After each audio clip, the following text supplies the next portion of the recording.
نحمده ونصلي على رسوله الكريم اما بعد فاعوذ بالله من الشيطان الرجيم بسم الله الرحمن الرحيم يا ايها الانسان ما غرك بربك الكريم الذي خلقك فسواك فعدلك في اي سورة ما شاء ركبك كلا بل تكذبون بالدين۔ میرے قابل صد احترام محترم عزیز و دوستو اور بزرگوں، اللہ رب العزت اپنے بندوں سے بے پناہ محبت فرماتے ہیں۔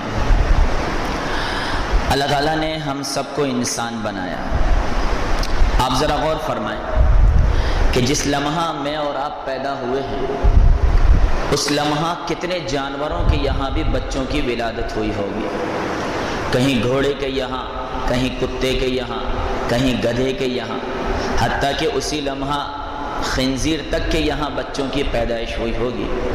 لیکن اللہ تبارک و تعالیٰ نے ہم پر یہ کرم کیا کہ اللہ تعالیٰ نے ہمیں انسان بنایا جو کہ اشرف المخلوقات ہے۔ یہ اللہ تعالیٰ کا اتنا بڑا انعام ہے کہ جس پر اللہ تعالیٰ کا جتنا بھی شکر ادا کیا جائے اتنا کم ہے۔ اس کے بعد آپ اگلے نقطے پر غور کریں کہ جس لمحہ میں اور آپ پیدا ہوئے ہیں اس لمحہ کتنی کافرہ ماؤں کی گود میں بھی بچوں نے جنم لیا ہوگا۔ کہیں ہندو کے یہاں بچہ پیدا ہوا، کہیں عیسائی کے یہاں بچہ پیدا ہوا، کہیں یہودیوں کے یہاں بچہ پیدا ہوا، لیکن اللہ تبارک و تعالیٰ نے ہمیں کلمہ پڑھنے والی ماں کی گود میں پیدا کیا۔ یہ اللہ تعالیٰ کا وہ انعام ہے کہ جو ہم نے مانگا نہیں، اللہ نے بن مانگے ہمیں یہ نعمت عطا فرما دی کہ ہم کلمہ پڑھنے والے مسلمانوں کے گھروں میں پیدا ہوئے۔ یہ بھی اللہ تعالیٰ کی اتنی بڑی نعمت ہے کہ اس پر بھی جتنا رب ذوالجلال کا شکر ادا کیا ہے اتنا ہی کم ہے۔ پھر آپ تیسرے نقطے پر غور فرمائیں تو میرے محترم عزیزوں، اللہ تعالیٰ نے انسان کو بے حد خوبصورت اور حسین پیدا کیا ہے۔ بعض لوگوں کا فلسفہ یہ ہے کہ جی انسان تو خود بخود پیدا ہو گیا، انسان کے بنانے میں اور انسان کے پیدا کرنے میں نعوذ باللہ اللہ تبارک و تعالیٰ کو کوئی دخل نہیں ہے، انسان تو خود بخود بن گیا ہے اور خود بخود پیدا ہو گیا ہے۔ تو میرے محترم عزیزوں، جو چیزیں خود بخود بنتی ہیں وہ تو ایک جیسی بنا کرتی ہیں اور ایک ہی طرح کی بنا کرتی ہیں۔ اگر یہ انسان خود بخود پیدا ہو گیا ہے تو پھر جس طریقے سے انسان کے سر کے بال بڑھتے ہیں ایسے ہی اس کی بھووں کے بال بھی بڑھنے چاہیے، ایسے ہی اس کی پلکوں کے بال بھی بڑھنے چاہیے اور جسم کے دیگر حصوں کے بال بھی بڑھنے چاہیے۔ پھر تو یہ آدمی کم اور بھوت زیادہ نظر آئے گا۔ اگر یہ انسان خود بخود پیدا ہو گیا ہے تو جس رفتار سے اس کے ہاتھوں اور پیروں کی ہڈیاں بڑھتی ہیں اسی رفتار سے اس کی ناک کی ہڈی بھی بڑھنی چاہیے، اسی رفتار سے اس کے کان بھی بڑھنے چاہیے۔ تو پھر تو انسان کے کان جو ہیں وہ ہاتھی کے کانوں سے بھی بڑے نظر آئیں گے۔ اگر یہ انسان خود بخود پیدا ہوا ہے تو آپ غور کریں کہ 1 فٹ کا بچہ پیدا ہوتا ہے کم و بیش، اور چلتے چلتے وہ 6 ساڑھے 6 فٹ تک پہنچ جاتا ہے۔ اب جتنی رفتار سے اس کا قد بڑھتا ہے اتنی رفتار سے اگر اس کی آنکھ بھی بڑھنا شروع ہو جائے تو بھینس سے بھی بڑی انسان کی آنکھ بن سکتی ہے۔ تو میرے محترم عزیزوں، یہ جو فلسفہ ہے کہ انسان خود بخود بن گیا ہے یہ سراسر غلط ہے۔ انسان کا بالکل عدل و انصاف کے ساتھ، انسان کا برابر سرابر اور انسان کا خوبصورت پیدا ہونا اس بات کی علامت ہے کہ اس کے بنانے والا کوئی ہے، اور وہ کون ہے؟ الذی خلقک فسواک فعدلک، وہ اللہ جس نے تم کو بنایا، فسواک اور برابر سرابر بنایا۔ ہاتھوں کی جتنی ضرورت تھی وہاں تک لا کے روک دیا گیا، پیر جتنے لمبے اچھے لگنے تھے وہیں تک لا کے روک دیا گیا، بالوں کی جہاں جہاں اور جس حصے پر ضرورت تھی وہیں صرف انسان کے بال اگائے گئے ہیں۔ میرے دوستوں اور بزرگوں، وہ رب کے فی ای صورت ما شاء رکبک، کہ ماں کے پیٹ کے اندر جس صورت کے اندر انسان کو چاہا اس کے اندر اسے تبدیل فرما دیا۔ تو انسان کا بنانے والا ایک رب ہے جس نے انسان کو حسین و جمیل بنایا ہے۔ اس لیے خود اللہ تبارک و تعالیٰ نے قرآن عظیم الشان میں فرمایا فَتَبَارَكَ اللَّهُ أَحْسَنُ الْخَالِقِينَ، بڑا برکت والا ہے وہ اللہ جو بہترین انسان کو بنانے والا ہے۔ تو میرے محترم عزیزوں، انسان کو اللہ تبارک و تعالیٰ نے خوبصورت بنایا، یہ انسان سے محبت کی تیسری نشانی ہے، اور ایسا حسین بنایا کہ جتنی بھی مخلوقات اس کائنات کے اندر آباد ہیں اللہ نے سب سے خوبصورت انسان ہی کو بنایا ہے۔ آپ ذرا غور کریں تو فرمایا کہ ایک بادشاہ تھا، اس بادشاہ کو اپنی بیوی سے یعنی ملکہ سے بے پناہ محبت تھی. بھائی جو سوئے ہوئے ہیں ان کو تھوڑا سا اکرام کے ساتھ جگا لیجیے تاکہ بیان کرنے والے کو بھی نیند نہ آئے. ایک بادشاہ تھا, اسے اپنی ملکہ سے بے پناہ محبت تھی. ایک مرتبہ بڑے موڈ میں اپنی ملکہ کے ساتھ بیٹھا تھا اور بیٹھے بیٹھے اس کی تعریفیں کرنے لگا. ذرا زیادہ جذباتی ہو گیا تو اپنی بیوی کو قسم کھا کر کہنے لگا کہ تو چاند سے بھی زیادہ حسین ہے. اب اس زمانے میں دینداری کا رواج عام تھا اور فرمایا امام شافعی رحمۃ اللہ علیہ کا وہ دور تھا. اب جب بادشاہ نے اور بادشاہ کی بیوی نے آپس میں باتیں کی تو بیوی نے کہا دیکھیں جہاں پناہ آپ نے تعریفیں تو بہت کر دی ہیں, لیکن آپ نے قسم کھا کر جو یہ بات کہی ہے کہ میں چاند سے بھی زیادہ حسین ہوں, یہ بات میری سمجھ میں نہیں آئی. ایسا نہ ہو کہ جھوٹی قسم ہو جائے اور ہم گناہگار ہو جائیں. بادشاہ نے بھی سوچا کہ بات تو واقعاتاً صحیح ہے, چنانچہ بادشاہ نے سوچا علماء سے رابطہ کیا جائے. پہلے تو درباری علماء سے رابطہ کیا گیا. انہوں نے کہا جی بات تو ہماری بھی سمجھ میں نہیں آ رہی کہ انسان چاند سے زیادہ خوبصورت کیسے ہو سکتا ہے. چنانچہ ایک عالم نے کہا کہ امام شافعی رحمۃ اللہ علیہ سے رابطہ کیا جائے, شاید وہ اس مسئلے کا حل بتا دیں. چنانچہ یہ مسئلہ لے کر امام شافعی رحمۃ اللہ علیہ کے دربار میں گئے اور ان کو بتایا کہ اس طرح بادشاہ نے جو ہے وہ جذبات میں آ کر اپنی بیوی کو چاند سے بھی زیادہ حسین قسم کھا کر کہہ دیا ہے. اب پریشانی یہ ہے کہ بھئی اگر یہ جھوٹی قسم ہے تو پھر اس کے اوپر کوئی کفارے وغیرہ کا بھی سلسلہ ہوگا. امام شافعی رحمۃ اللہ علیہ نے فرمایا کہ یہ کوئی جھوٹی قسم نہیں ہے. اگر بادشاہ نے اپنی بیوی کو چاند سے زیادہ حسین کہا ہے تو واقعاتاً ایسا ہے. اس میں فرمایا کہ کفارے کی کون سی بات آ جاتی ہے. اب علماء بڑے حیران ہوئے, کہا حضرت اس کی دلیل آپ کیا دیں گے؟ امام شافعی رحمۃ اللہ علیہ نے فرمایا دلیل دینے کی مجھے کیا ضرورت ہے, اللہ کے قرآن کے اندر اس کی دلیل موجود ہے. اللہ تعالیٰ نے فرمایا لقد خلقنا الانسان فی احسن تقویم, کہ ہم نے انسان کو بہترین سانچے میں ڈھالا ہے. گویا کائنات میں جتنی بھی مخلوقات آباد ہیں کوئی بھی مخلوق خوبصورتی اور حسن و جمال میں انسان کے برابر نہیں ہو سکتی, اور چاند بھی اللہ کی بنائی ہوئی ایک مخلوق ہے. لہذا انسان کو چاند سے زیادہ حسین کہنے میں کوئی بھی گناہگار نہیں ہو سکتا ہے. پھر خود نبی کریم صلی اللہ علیہ وسلم کی تعریف میں کسی فرمایا کہ اللہ والے نے یہ بات کہی ہے کہ چاند سے تشبیہ دینا کہاں کا انصاف ہے. چاند سے تشبیہ دینا کہاں کا انصاف ہے, چاند میں تو چھایاں ہیں اور مدنی کا چہرہ صاف ہے. تو میرے محترم عزیزوں, انسان کو اللہ تعالیٰ نے پوری کی پوری مخلوقات میں سب سے زیادہ خوبصورت بنایا ہے. پھر ایک قدم اور آگے بڑھیں تو اللہ تعالیٰ نے اس انسان کو عزت بھی بہت عطا فرمائی ہے. پہلے تو خود قرآن میں فرمایا کہ وَلَقَدْ كَرَّمْنَا بَنِي آدم, کہ ہم نے بنی آدم کو بڑا معزز اور بہت زیادہ عزت والا پیدا کیا ہے. اب اس کے بعد میرے دوستوں اور بزرگوں, ابھی یہ انسان پیدا نہیں ہوا لیکن اس کی عزت اور مرتبے کا سلسلہ پہلے ہی شروع ہو گیا. اللہ تعالیٰ نے پیدا ہونے سے پہلے ہی فرشتوں سے کہہ دیا وَإِذْ قَالَ رَبُّكَ لِلْمَلَائِكَةِ إِنِّي جَاعِلٌ فِي الْأَرْضِ خَلِيفَةً, کہ میں زمین پر اپنا خلیفہ اور اپنا نائب بنانے والا ہوں. گویا کہ آیا انسان بعد میں, اس کا مقام اللہ تعالیٰ نے پہلے ہی بتا دیا. اب جب یہ پیدا ہوا تو دوسرا شرف اور عزت کیا ملا کہ اللہ نے اپنی سب سے زیادہ نورانی مخلوق یعنی فرشتوں سے سجدہ کروا کر اس کو مسجود الملائکہ بنا دیا. یعنی کہ انسانوں کو آدم علیہ السلام کو اللہ تعالیٰ نے فرشتوں سے سجدہ کروایا, اور فرشتوں سے سجدہ کروا کر انسان کا مقام اللہ تعالیٰ نے فرشتوں سے بھی اونچا کر دیا. پھر آپ تھوڑا سا غور کریں تو جتنی بھی مخلوقات دنیا کے اندر ہیں, خواہ ہواؤں میں اڑنے والے پرندے ہیں یا زمین پر چلنے والے جانور ہیں, یہ جب کھانا کھاتے ہیں تو یہ اپنی گردن کو کھانے کی طرف جھکاتے ہوئے نظر آتے ہیں. شیر ہے, چیتا ہے, گائے, بھینس, بکری, گدھا, کتا, ہر جانور اپنی گردن جھکا کر اپنا منہ فرمایا کہ رزق کی طرف لے کر جاتا ہے. ایک انسان ہے میرے دوستوں اور بزرگوں کہ جس کو کھانے کے لیے اپنا منہ جھکانا نہیں پڑتا. اللہ تعالیٰ نے ہاتھوں کی نعمت اس کو ایسی عطا فرمائی ہے کہ اس کا رزق خود بخود اس کے منہ کے قریب آتا ہے. کیوں؟ کیونکہ اللہ تعالیٰ یہ بات سمجھانا چاہ رہے ہیں کہ یہ جو تیرا سر ہے یہ میں نے خالصتاً اپنے آگے جھکانے کے لیے بنایا ہے, اور جب تک یہ میرے آگے جھکتا رہے گا میں اسے کبھی بھی مخلوق کے آگے جھکنے کے لیے بنانے والا نہیں بنوں گا. جس دن یہ سر غیر کے آگے جھکنے والا بن جاتا ہے تو اس دن میرے دوستوں انسان اپنی تخلیق یعنی اپنے بننے کی فرمایا وجہ ہی کو ختم کر دیتا ہے. پھر یہ در در پر ٹھوکریں کھا کر جو ہے فرمایا کہ اپنی عزت کو خراب کر دیتا ہے. تو بہرحال میرے دوستوں اور بزرگوں, اللہ تعالیٰ کی انسان کے ساتھ جو محبت ہے وہ بے غرض ہے.